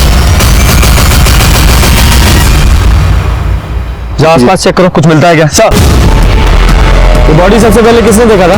हमने सर, सुबह को यहाँ से हम जा रहे थे तो देखे लड़की का लाश पड़ा हुआ है। कहाँ रहते हैं? यही बगल के गांव में। सर देख के तो लगता है लड़की 20 से 25 साल की होगी। पीठ पे और सर पे चोट के निशान भी है। सर आसपास ऐसा कुछ भी नहीं मिला जिससे इसकी पहचान हो सके, ना पर्स और ना ही कोई मोबाइल। मतलब कातिल यही चाहता था। अरे जी तो पलटो।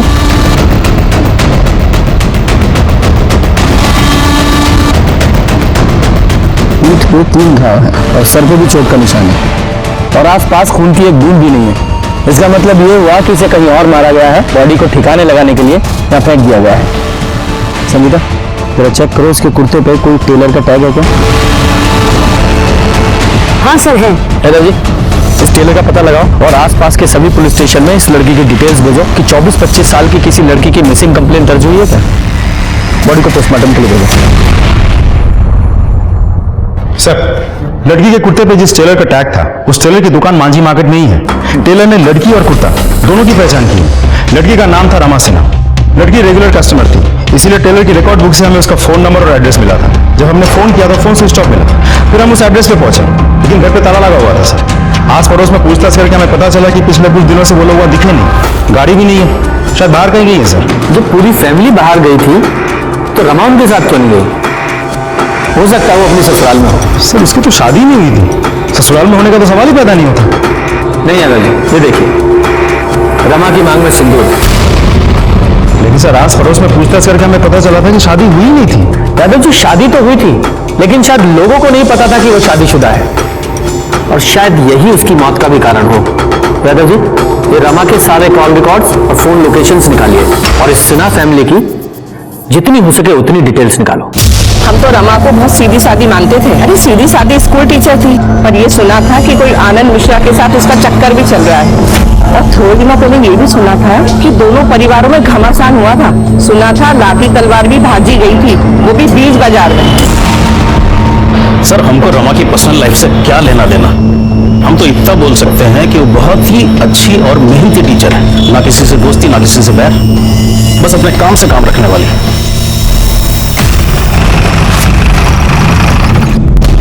अब आदमी के जाने के बाद साहब का बुरा बोले, लेकिन रमा के कारण अभिजीत बाबू थोड़ा परेशान रहते थे।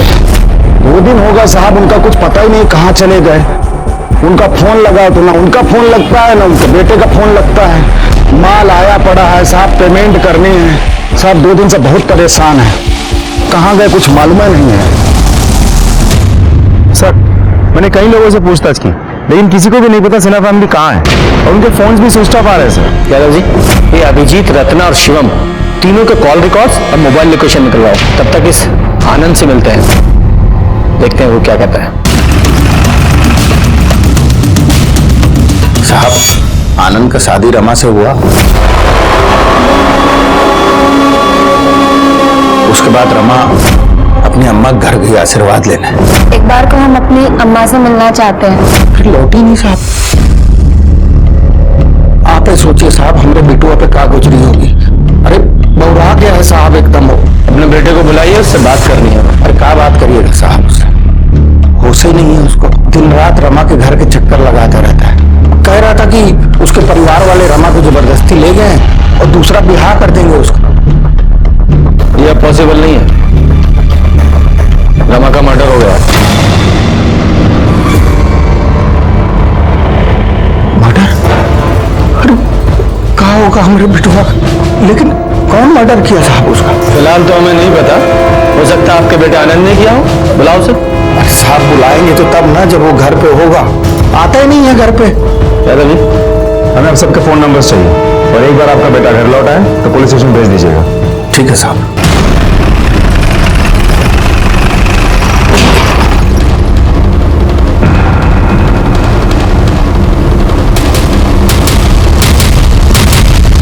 सर लगता है फैमिली अभी तक लौटी नहीं है। ऐसा ही लगता है।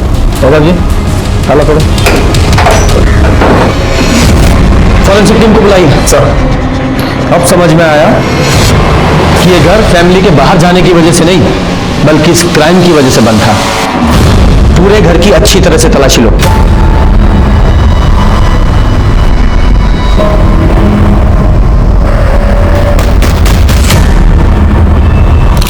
सर, सामान गायब है सर। सर, खाली पड़ा सर, यहां भी कुछ नहीं है। लगता बहुत जल्दबाजी में भागे हैं। यादव जी, अगर ये ब्लड रमा के ब्लड ग्रुप से मैच होता है तो शायद बहुत कुछ क्लियर हो सकता है। और सर इनकी गाड़ी भी तो नहीं है, कहीं ऐसा तो नहीं कि सबके सब अपनी ही गाड़ी लेकर भागे हो सकता है। गाड़ी का नंबर मिला है ना सर, उसकी डिटेल सर्कुलेट कराओ। वो लोग भागने नहीं चाहिए, और इनकी कॉल रिकॉर्ड्स और मोबाइल लोकेशन भी निकलवाओ। सर,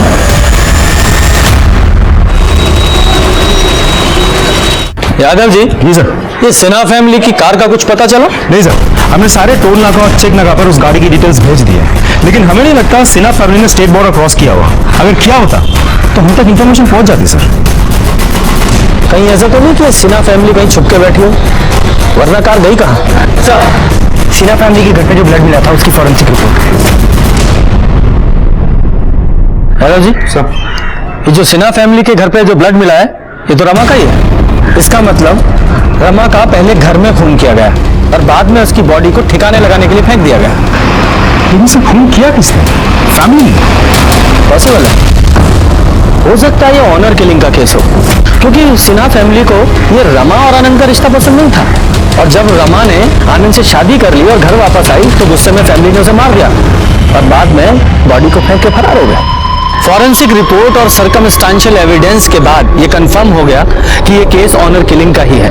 अभिजीत सिन्हा को ये रिश्ता पसंद नहीं था, फिर भी रमा ने भागकर शादी कर ली।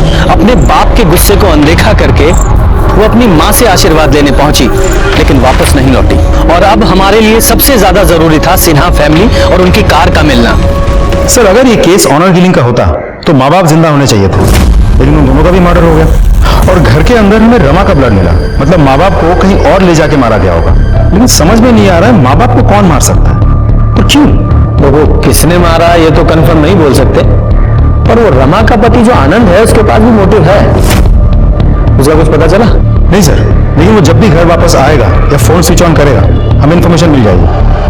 और सर ये अभिजीत सिन्हा का बेटा शिवम सिन्हा वो भी तो गायब है, तो ऐसा भी तो हो सकता है कि तीनों मर्डर्स उसी ने किया हो और गाड़ी लेकर फरार हो गए हो। लेकिन मोटिव क्या हो सकता है सर? यादव जी, अगर एक बार को मान भी ले कि शिवम ने पैसे और गहनों के लिए अपने माँ बाप को मारा, तो उनके कपड़े लेकर क्यों जाएगा?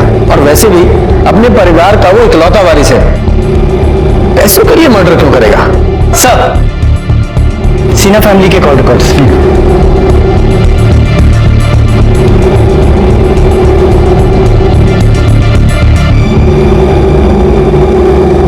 क्या है कॉल रिकॉर्ड्स में Yadav ji? Sir, mobile location के मुताबिक अभिजीत और रत्ना का मोबाइल 11 जून की शाम 7 बजे स्विच ऑफ हुआ था घर के बगल में, जबकि शिवम का फोन 12 तारीख को सुबह 7 बजे स्विच ऑफ हुआ और रमा का फोन सुबह 8 बजे, मतलब 1 घंटे बाद। सुबह 8 बजे, यानी रमा जब अपनी माँ से मिलने आई थी तब। मतलब अभिजीत और रत्ना का मर्डर 11 तारीख की रात को हुआ और रमा का मर्डर हुआ 12 तारीख को अगले दिन सुबह 8 बजे शायद। बाकी पोस्टमार्टम रिपोर्ट से पता चल जाएगा क्या आता है, देखते हैं। ये सिन्हा फैमिली की डिटेल्स पता की थी ना, शिवम की क्या डिटेल्स है? कुछ खास नहीं सर, क्योंकि शिवम बहुत ही रिजर्व टाइप का आदमी है। उसके फ्रेंड्स, दोस्त यार वगैरह है नहीं कोई। और दोस्त के नाम पे एक ही है, अजय कुशवाहा। अजय कुशवाहा, बुलाइए उसे। दोस्त है, कुछ तो राज पता होगा ही। सर, शिवम का कभी उसके पापा से बना ही नहीं। अंकल सोचते थे वो उनका बिजनेस देखेगा, पर शिवम का मन मुंबई जाके सेटल होने का था। और जैसे हमने उसको बताया कि हम मुंबई जा रहे हैं, तो वो तुरंत अपना प्लानिंग बना लिया मुंबई जाने का। तो अब वो कहाँ है? मुंबई में? नहीं, मुंबई तो वो कल हमारे साथ जाने वाला था। 2 दिन से उसका फोन मिला रहे, लेकिन नंबर स्विच ऑफ बता रहा। अब पता नहीं वो जाएगा कि नहीं, कहाँ है वो, हमको तो कुछ समझ में नहीं आ रहा। अब हम तो कल मुंबई निकल जाएंगे, अब वो अपना देखे। अपना है मुंबई का टिकट कैंसिल करा लो। मतलब जब तक शिवम नहीं मिल जाता तुम कहीं नहीं जा रहे हो, और जैसे वो तुमसे कांटेक्ट करने की कोशिश करेगा तुरंत हमें बताओगे। जी सर। ये मुंबई जाने वाले सभी रास्तों की सीसीटीवी फुटेज चेक कीजिए, हो सकता है शिवम की कार कहीं दिखे। शिवम का फोन अभी मांझी में एक्टिवेट हुआ है। जिस आदमी को हम मुंबई तक ट्रेस करने की कोशिश कर रहे हैं, वो यहाँ मांझी में बैठकर हमें बेवकूफ बना रहा है। यादव जी, इस शिवम की लोकेशन ट्रेस करो, और इससे पहले कि ये दोबारा हमारे हाथ से निकले, उठाकर लाइए उसे। लोकेशन तो ये दिखा रहा है। आगे? जी सर, मैं फॉलो करता हूँ सर। लोकेशन के हिसाब से तो यही जगह। बोलो सर, एक घर से हुआ।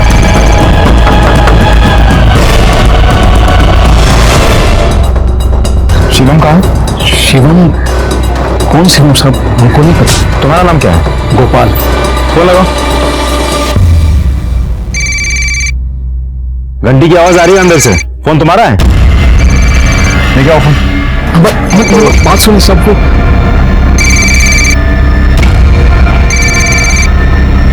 सब ये फोन है। ये फोन किसका है? बताओ किसका है? थाने में लेके चलूं? नहीं साहब, ये फोन हमारा नहीं, पड़ा हुआ मिला था। कहाँ?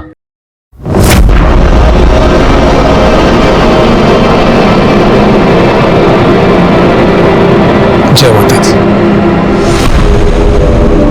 बैटरी खत्म हो गई तो मोबाइल बंद पड़ गया, और हम भी चार्ज नहीं किए। फिर सब जब 2-3 दिन हो गए तो हम मोबाइल चार्ज किए। आज ही ऑन किया था साहब। कि आप सब माफी दे दो साहब, गलती हो गई। ठीक है। ये फोन कहाँ मिला था तुम्हें? वो बजाज रोड नंबर 3 पे साहब। Bajaj road number 3। ये अभिजीत सिन्हा का घर वही है ना? जी सर।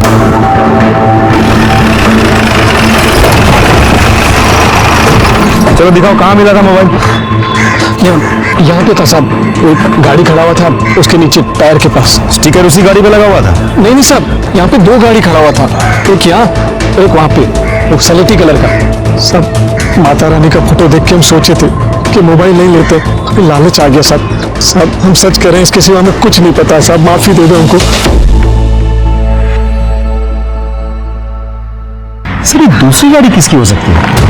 कहीं ऐसा तो नहीं कि शिवम के साथ इन मर्डर्स में कोई और भी इन्वॉल्व है और दूसरी गाड़ी उसी की थी? हाँ, हो सकता है, क्योंकि गोपाल को जब शिवम का फोन मिला था तो वो ऑन था। इसका मतलब शिवम ने खुद वो फोन ऑफ नहीं किया था, गलती से उससे कहीं गिर गया था। यादव जी, चल उस शिवम का जल्दी से जल्दी पता लगाना होगा।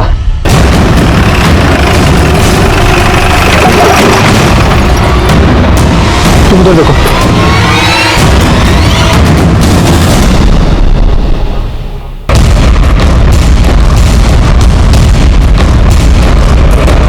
लाश को बाहर निकालो। हेलो।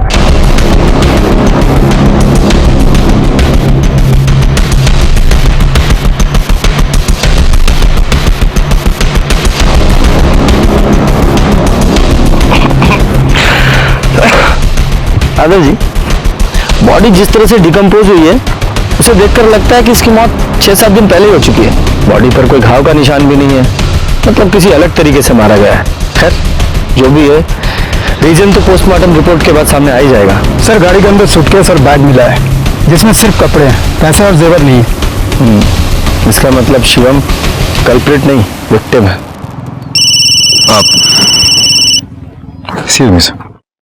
सर यहाँ एक लोकल गुंडा है, राजा सिंह, जिसके सर पर नेताजी का हाथ है। अभी हम 2 दिन पहले सुने थे कि वो ठेके पर बकैती कर रहा था, कि उससे दुश्मनी करोगे तो सिन्हा परिवार की तरह गायब हो जाओगे। इस राजा के साथ सिन्हा फैमिली की क्या दुश्मनी थी? उसकी एक बहन है इला, जिसका कुछ प्यार व्यार चल रहा था शिवम से। ठीक है सर, लगता है सिन्हा फैमिली का मर्डर मिल गया। इस बार तो गठबंधन पार्टी लेकर रहेगी। राजा कहाँ है? पता नहीं साहब, सर्च करो साहब।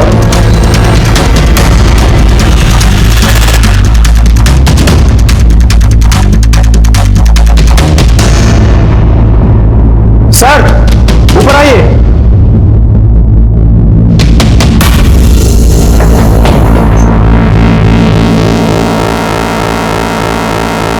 कौन है आप? समझ ला। दादा की बहन? तो बताइए, राजा कहाँ? सो मुझे नहीं मालूम। भाई को बचाने के लिए झूठ बोल रही हूँ? जिसने मेरी जिंदगी बर्बाद की है उसे बचाने का कोई शौक नहीं है मुझे। मतलब? वो चाहता था कि हम अपनी जिंदगी उसके तरीके से जिए। शिवम सिन्हा नाम के लड़के से प्यार करती हूँ मैं। जब ये बात उसे पता चली तो उसने हंगामा कर दिया। जब मैं प्रेग्नेंट हुई तो जबरदस्ती मेरा बच्चा गिरवा दिया। इतने से भी नहीं माना वो। और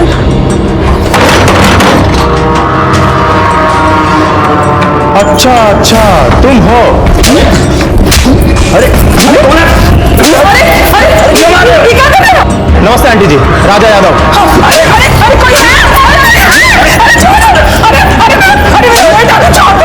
ध्रुव हाथ का लौंडा होकर राजा यादव की बहन से इज्जत लड़ाने का कोशिश करता है, है?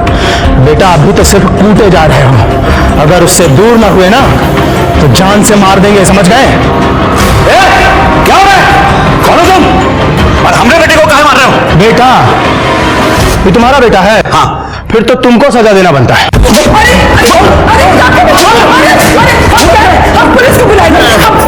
शर्म नहीं आता तुमको ऐसा नालायक बेटा पैदा करते हुए?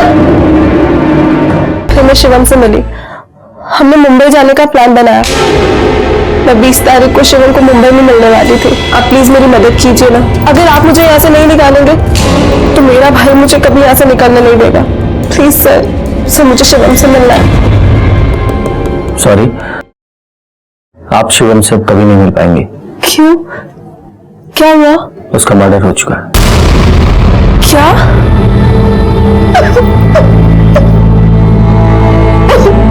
संगीता,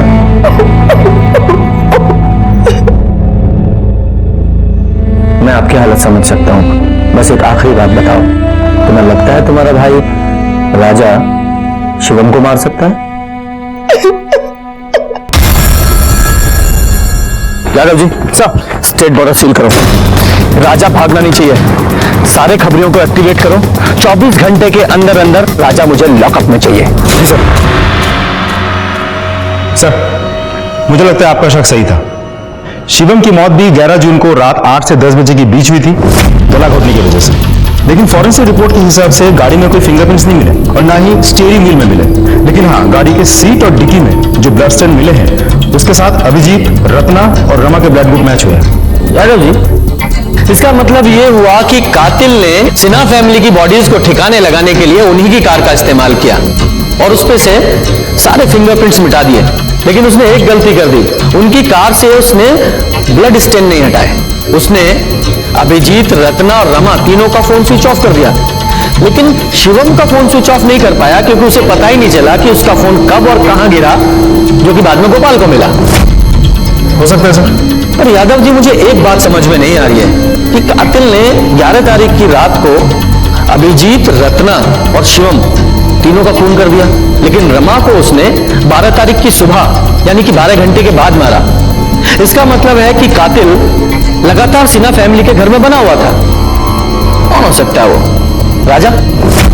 क्योंकि पॉलिटिशियन का हाथ सर पे होने की वजह से उसका कॉन्फिडेंस बढ़ गया होगा, या फिर आनंद, वो भी तो गायब है। दादाजी, इन दोनों का जल्दी से जल्दी पता लगाना होगा। यह केस ऑनर किलिंग से लेकर शिवम के स्वार्थी होने से होता हुआ अब एक बदले की भावना का लगने लगा था, जिसमें राजा का मोटिव तो क्लियर था, पर आनंद जो इतने समय से गायब था, उसका मोटिव हमें समझ में नहीं आ रहा था। अगर वो रमा से शादी करने के लिए इतना बेचैन था तो उसका मर्डर क्यों करेगा? हम लोग इसी उधेड़-बुन में थे, तभी इस केस में एक नया किरदार और नया एंगल सामने आया। अब ये कौन है? सर ये साहब, हम प्रकाश कुमार, सिन्हा परिवार के एकमात्र रिश्तेदार बचे हैं साहब। वो कैसे? साहब रत्ना सिन्हा हमारी बुआ थी। अच्छा, हमारे पिताजी की इकलौती बहन। सब बहुत साल पहले पिताजी का देहांत हो गया, फिर 3 साल पहले अम्मा भी गुजर गई। फिर बुआ हमको फोन करके बोली कि यही आ जाओ, फूफा जी के काम धंधे में हाथ बटाना। तो पिछले 3 साल से हम यही हैं साहब, और फूफा जी के खानदान में भी कोई है नहीं, तो हम ही हुए एकमात्र रिश्तेदार। ठीक है, मान लिया तुम उनके रिश्तेदार हो, पर ये कहानी हमें क्यों सुना रहे हो? साहब थोड़ा धैर्य से सुनो, तो उसी पे आ रहे हैं, तो बैठ जाए। बैठो। धन्यवाद साहब। साहब कहा है कि 2 साल पहले ना फूफा जी 2 दुकान लिए थे, तो एक दुकान उसे हम ले लिए किराए पे अपना धंधा शुरू करने के लिए, और एक दुकान अपने दोस्त संजीव को किराए पे चढ़वा दिए। आपको शक सुबह है तो आप जांच कर सकते हैं साहब। अरे ठीक है, लेकिन साफ साफ बोलो, कहना क्या चाहते हो? सर हम बुआ के परिवार के मृत्यु प्रमाण पत्र के लिए आपका एनओसी चाहते हैं साहब, ताकि पूरा प्रॉपर्टी हमारे नाम पे हो सके। अब हम ही तो हैं अकलौते वारिस। तुम्हारे जुबानी खर्च के अलावा तुम्हारे पास कोई पुख्ता सबूत है कि तुम ही हो अकेले वारिस? क्या बात कर रहे हैं साहब, पूरा माजी गवाह है, सब जानते हैं कि हम उनके भतीजे हैं, सब देखे हमको फूफा जी के साथ। और साहब ये बात तो उनके यहाँ जो काम करता है ना पप्पू, वो भी जानता है कि हम उनके एकमात्र रिश्तेदार हैं। काहे पे रिश्तेदार साहब? आदमी गया नहीं कि उसके पीछे हजारों रिश्तेदार खड़े हो जाते हैं। साहब गलती उनका नहीं है, गलती हमारा ही है जो हम यहाँ देर से पहुंचे हैं। मतलब? ये देखिए साहब, प्रकाश का है का नहीं हमें नहीं पता है, हमें तो ये पता है कि हम हैं असली वारिस। भगवान हमको एकदम नालायक औलाद दिया है, जिसको हमारा ये बिजनेस पसंद ना है। अब बिटिया वो साला मिश्रा के लौंडे के चक्कर पे फंस गई। भैया सब ठीक हो जाएगा। एक बात बोले? जी भैया। तू ना हमारा बहुत वफादार है रे, तू कागज और पेन लेकर। अरे जा लिख। मैं अभिजीत सिन्हा अपने पूरे होशो हवास में ये लिख रहा हूं कि मेरी सारी दुकान मकान सबका मालिक पप्पू है। भैया ये हम झूठ नहीं बोल रहे हैं साहब, सेठ जी खुदा ही लिखा पढ़ी करके गए हैं। इसके हिसाब से जायदाद के हम ही मालिक हुए, और सेठ जी के जाने के बाद हमारे पास एक ही सहारा बचा है, उस पर भी प्रकाश नजर गड़ा के बैठा है साहब।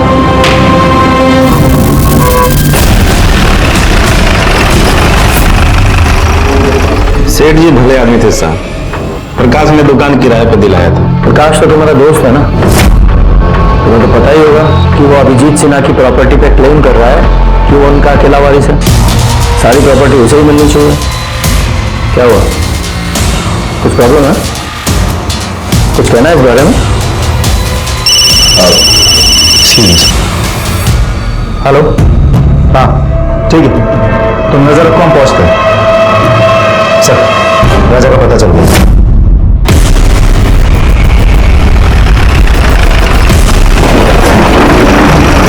क्या हुआ साहब? राजा है? कोई नहीं साहब, आप पे कोई गलत खबर दी है आपको। चलो चेक करो साहब, आप नहीं जा सकते। अरे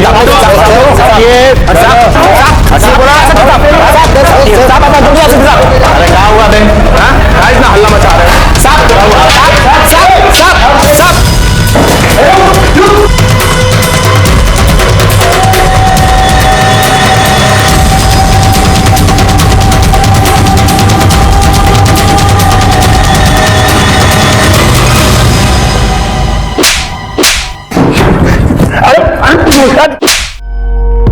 हम सच कह रहे हैं, हमने कुछ नहीं किया, हमने किसी को नहीं मारा है। जब तूने कुछ किया ही नहीं है तो भाग क्यों रहा था? अरे वो इला के चक्कर में हम शिवम और उसके परिवार वालों को धमकाए थे कि वो इला से दूर रहे, और फिर जब सिन्हा परिवार गायब हो गया तो हम भी ऐसे झूठ में हेकड़ी झाड़ दिया कि सब हमने किया है। देखिए दरोगा जी, जब आपको लाश मिला ना, हम डर गए कि बेकार में हम धरे जाएंगे, बस इसी में भाग रहे थे। हम कैसे मान लें कि तुम सिर्फ हेकड़ी झाड़ रहे थे? तुमने किसी का मर्डर नहीं किया? अरे 11 तारीख को तो हम मांझी में थे ही नहीं। नेताजी का जन्मदिन था, 3 दिन के बाद पोस्टर बनवाने के लिए पटना गए थे। 12 तारीख को देर रात लौटे हैं। यादव जी। जी सर। इस राजा की एलिबाई चेक करो, इसके सारे कॉल रिकॉर्ड्स निकालो और इसकी फोन की लोकेशंस भी। नमस्कार सर। नमस्कार सर, आपसे कुछ बात करना था। बोलिए। वो हमारा बेटा है ना आनंद, वो वापस आ गया है, तो आपसे भेंट करवाना था उसका। जाना आओ ना यहाँ, बताओ सर को। नमस्ते साहब। सर, हमारा नाम आनंद मिश्रा है, हम रमा के पति हैं, और चूंकि सर हमारे बाद इस परिवार में और कोई बचा नहीं है, तो कानूनन हमारे ससुर की सारी संपत्ति पर हमारा हक बनता है। आप तो जानते हैं सर, कानून के हिसाब से जब पत्नी का देहांत हो जाता है तो सब कुछ पति का ना हो जाता है, और पत्नी के मायके में कोई है नहीं सर, तो अगर इसको इसका हक मिल जाता सर तो बस। हाँ, बीवी मरी तो गायब हो गए और आज अचानक प्रॉपर्टी का क्लेम करने आ गए। कहाँ गायब थे अब तक?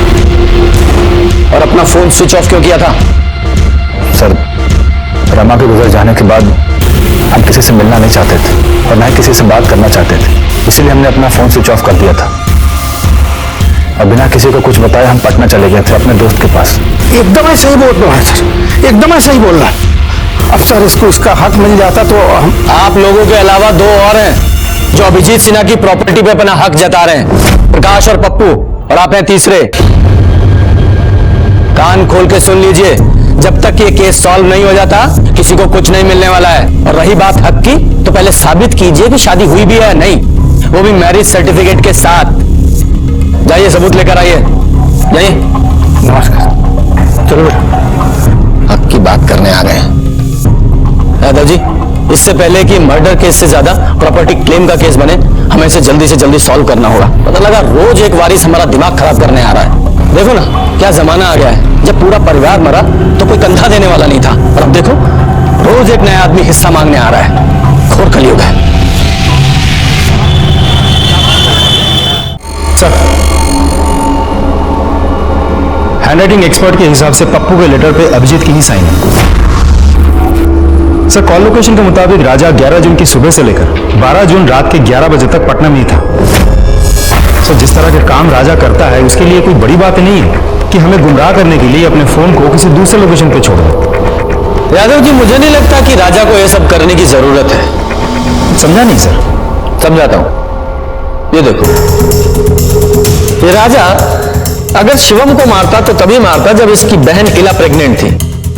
अगर मान भी ले कि राजा ने शिवम को मारा है तो उसके माँ बाप को क्यों मारेगा? और वैसे भी हमने पटना में उसकी एलिबाई चेक किए ना, 11 से 12 जून के बीच वो पटना में ही था। नहीं नहीं नहीं, ये राजा तो कातिल नहीं हो सकता।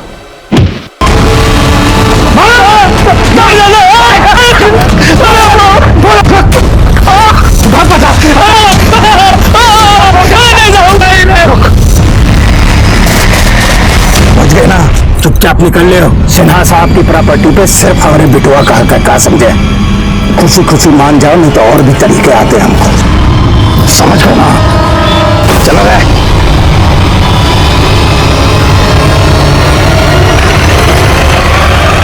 देखो अनुज, मेरा केस की वजह से वैसे ही दिमाग खराब है, ऊपर से तुम ये उल्टी बात कर रहे हो। अगर मैंने कहा है इंटरव्यू के लिए जाना है तो मतलब जाना है। जाओ, तुम्हारे इंटरव्यू की पूरी रिपोर्ट लूंगा मैं, समझे तुम? हाँ, रखो अब। सर, संजीव झा ने कल रात को सुसाइड कर लिया। क्या?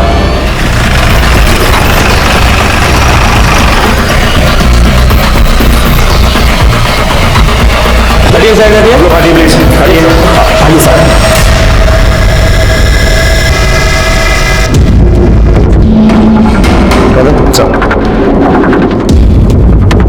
बॉडी को सबसे पहले किसने देखा? हमने देखा था साहब, हम उनके घर में दूध पहुंचाते हैं। 3 महीने का उधार था साहब। सोचा इस बार पैसा लेकर ही लौटेंगे। बहुत बहुत देर से दरवाजा खटखटाए रहे पर दरवाजा नहीं खुला साहब। तब हमने खिड़की से झांक कर देखा साहब, तो हमने इनको लटका हुआ देखा। हमने मकान मालिक को फोन किया और बाद में आपको भी कॉल किया साहब। एम्बुलेंस को कॉल करो। सर शराब पी रखी थी इसने। दिखाओ। शायद शराब के नशे में इसने आत्महत्या कर ली है। ऐसा ही लगता है। इन सबको फॉरेंसिक के लिए भेजो। Raghav ji sir, postmortem report जल्दी से जल्दी चाहिए।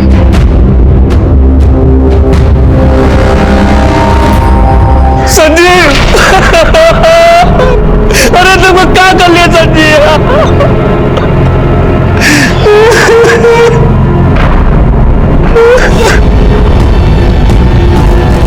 ये संजीव तुम्हारा दोस्त था ना? कुछ अंदाजा है उसने सुसाइड क्यों किया? काम धंधा नहीं चल रहा था साहब, बहुत दुखी रहता था। हमसे जितना बन पड़ा साहब हम किए। साहब दुखी तो था ही, दारू का दम लगा लिया। और साहब एक ही दोस्त था साहब, देखिए खुद का जान ले लिया दारू की नजर में। वो भी चलो क्या किया आप क्या लगता है सर, सच में सुसाइड किया है या बात कुछ और ही है? यादव जी, इस प्रकाश कुमार और संजीव झा की पूरी डिटेल्स निकालो। सर, पोस्टमार्टम रिपोर्ट के मुताबिक संजीव की मौत रात 10 से 11 बजे के बीच हुई थी, दम घुटने की वजह से, ना कि फांसी लगाने की वजह से। और संजीव के कॉल रिकॉर्ड्स के मुताबिक मरने से 12 घंटे पहले तक उसने प्रकाश को एक नहीं, दो नहीं, बल्कि पूरे 15 कॉल्स किया है। और मरने से 1 घंटे पहले भी उसने प्रकाश को ही आखिरी बार कॉल किया था। और मर्डर के वक्त प्रकाश के मोबाइल की लोकेशन संजीव के घर की है। यादव जी ये देखिए, सिर्फ प्रकाश के मोबाइल की लोकेशन नहीं, ये आनंद के मोबाइल की लोकेशन भी मर्डर के वक्त संजीव के घर के पास ही बता रहा है। वो ना हो खूनी इन दोनों में से एक है। लेकिन सर संजीव को मारने का मोटिव क्या निकलता है फिर? मोटिव भी ये दोनों ही बताएंगे। उठा के लाओ दोनों को। सर हम सच बोल रहे हैं, हम तो संजीव के घर के पास गए भी नहीं थे। अगर झूठ बोलेगा तो और मार खाएगा। मार से बचना है तो सच बोल। बोल सच बोल। सर ये सब हम अपनी मर्जी से नहीं कर रहे थे, ये पापा हमको सिखा पढ़ा करके भेज रहे थे। उन्होंने कहा था कि संजीव को जाके बोले कि वो दुकान खाली कर दे। और जब सर ये बात हम बोल के निकले तब तक वो जिंदा था। और सर उसके बाद हम पप्पू के पास चले गए कि वो प्रॉपर्टी पे क्लेम ना करे। सर अब यकीन मानिए ये सब पापा हमसे जबरदस्ती करवा रहे थे। हमको कुछ नहीं चाहिए सर, हम तो सिर्फ रमा से प्यार करते थे और वो हमें कभी नहीं मिलेगी सर, हम उन्हें कभी देख नहीं पाएंगे। इसकी हालत देख के तो ऐसा नहीं लगता है किसी का खून कर सकता है, और रमा का तो बिल्कुल नहीं। अब देखते हैं ये प्रकाश क्या बोलता है। वैसे प्रकाश के बारे में मैंने एक चीज नोटिस की थी जो मुझे याद नहीं आ रही, क्या थी वो? सर अब अच्छे से याद कीजिए, अब तक हम प्रकाश से सिर्फ 2 ही बार मिले हैं। पहली बार जब वो पुलिस स्टेशन आया था डेथ सर्टिफिकेट के लिए हमसे एनओसी लेने, और दूसरी बार जब संजीव ने सुसाइड किया था, हम उसके घर से निकल ही रहे थे और वो वहां पहुंचा था। याद आया यादव जी, जब हम प्रकाश से मिलके अपनी गाड़ी की तरफ जा रहे थे तो मैंने नोटिस किया।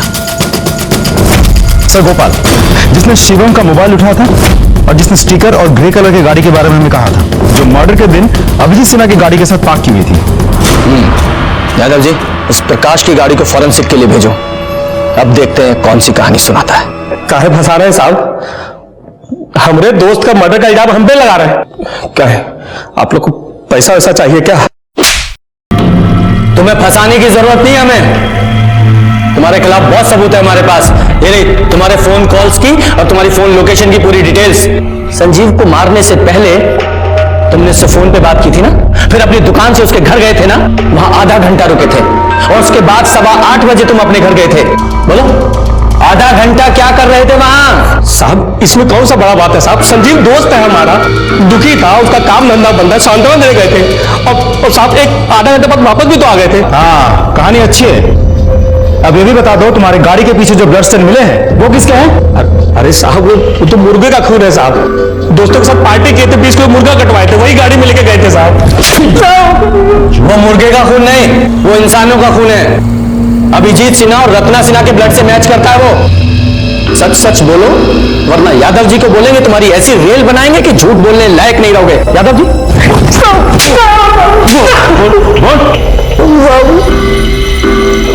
का प्रॉपर्टी हमको मिल रहा था साहब, तो इस संजीव दुकान छोड़ने को तैयार नहीं था। ऊपर से साहब किराया देने के लिए मना कर दिया था। बोलता था कि तुमको तो सब फोकट में मिल रहा है, तो काहे दुकान का रेट लगाए हुए। साहब दोस्तों के साथ चिरकुट जैसे बात कर रहा था, तो हमको भी गुस्सा आ गया, तो हम उसके घर पे गए और ऐसा दिखाए कि जैसे हम उसका बात मान लिए। हमको मालूम था कि तुम हमारी परेशानी जरूर समझोगे। I love you, I love you. नहीं, ये तो हमें समझ में आ गया कि तूने प्रॉपर्टी के लिए मारा, लेकिन सिन्हा फैमिली को मारा कैसे? तो बार बार बोल रहे थे कि किराया भरो, नहीं तो चलते बनो। अब साहब अपने सगे भतीजे के साथ ऐसा कोई करता है क्या? दुकान खाली करो का धमकी सुन सुन के ना उपता गए थे एकदम। तो हम सोचे कि मार डालेंगे, तो फिर हम फूफा जी को फोन किए और कहे कि किराया देने के लिए हम घर पे आ रहे हैं। देखो, हमको 6 महीने का पूरा किराया चाहिए, कौन बहाना नहीं। चिंता मत कीजिए फूफा जी, आज के बाद आपको कोनो तकलीफ नहीं होगा। पापा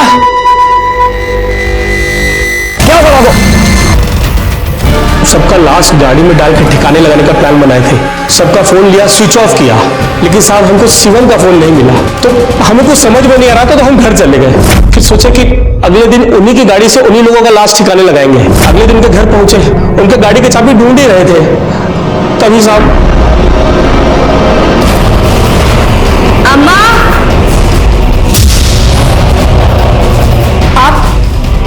आप दोनों यहाँ क्या कर रहे हैं? और अम्मा पापा कहाँ हैं? वो लोग बाहर की साइड है क्या? सर, अब परिवार में कोई बचा नहीं था, तो हमको लगा कि सब हमको ही मिलेगा। अब प्रॉपर्टी पे हक तो तुम्हें मिलने से रहा। हाँ, जिस सजा के तुम हकदार हो वो जरूर तुम्हें मिलेगी।